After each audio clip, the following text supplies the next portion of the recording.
In November of 1969, a beloved Catholic schoolteacher named Sister Catherine Cesnik vanished from the streets of Baltimore. She was 26 years old, bright, compassionate, and deeply devoted to her students. To those who knew her, she was more than a nun. She was a mentor, a friend, and a light in a city that could often feel cold and unforgiving. That Friday evening, Sister Cathy had gone out to buy a few groceries, simple things. A loaf of bread, some dinner rolls, a few small items for her apartment. When she didn't return home that night, her roommate, another nun, began to worry. The hours passed. The phone remained silent.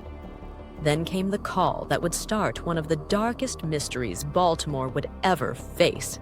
Her car was found parked just blocks from her apartment, the door unlocked, the keys missing, and the groceries still inside. It was as if she had simply vanished between one heartbeat and the next. There was no sign of struggle, no trace of where she'd gone, and no clue as to why. Days turned into weeks. The search widened, but hope faded. Then, on a bitterly cold morning in early January 1970, nearly 2 months after she disappeared, 2 hunters stumbled upon something in a remote dumping area outside the city. Beneath the frozen mud lay the body of Sister Catherine Cesnik. The autopsy revealed she had suffered blunt force trauma to the head. Someone had struck her hard. Her body had been hidden and left to the elements. The news shocked her community. But even more unsettling was the question that no one could answer. Who would want to kill a nun? At first, police suggested random violence. Perhaps she'd been robbed or attacked by a stranger, but those who knew her best didn't believe it. To them, Cathy's death wasn't random. It was deliberate. Whispers began to spread among her former students at Archbishop Keough High School, the Catholic girls' school where she had taught English and drama. Years later, some of those students would come forward with horrifying memories, claims of sexual abuse by priests and authority figures at the school.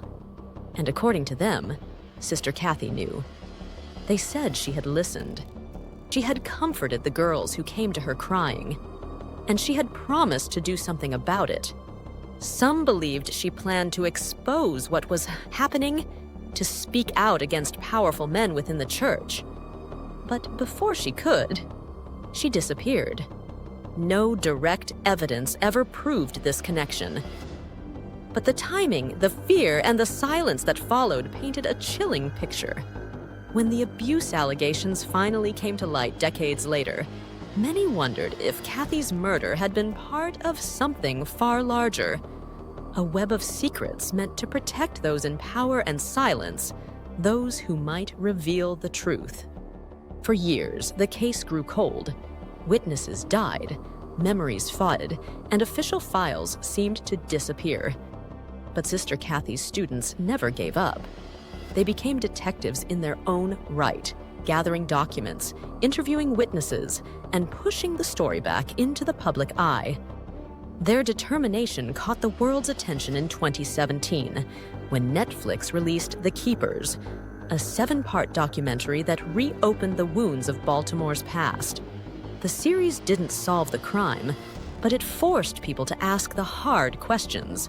How could a young woman trying to do the right thing end up silenced so brutally?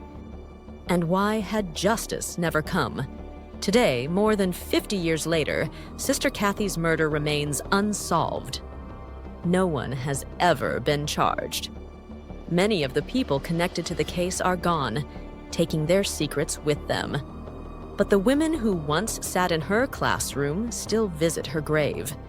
They bring flowers. They whisper that they haven't forgotten. Sister Cathy's story is no longer just about one woman. It's about courage, corruption, and the price of truth. It's about a teacher who may have stood too close to the darkness and paid with her life. Maybe one day, someone will come forward. Maybe the truth, buried under decades of fear and silence, will finally be uncovered. Until then, her story stands as a reminder that sometimes the most powerful acts of faith aren't prayers, but persistence. If you found this story powerful, don't forget to like this video, subscribe to the channel, and turn on the notification bell so you won't miss our next deep dive into the mysteries that still haunt the past.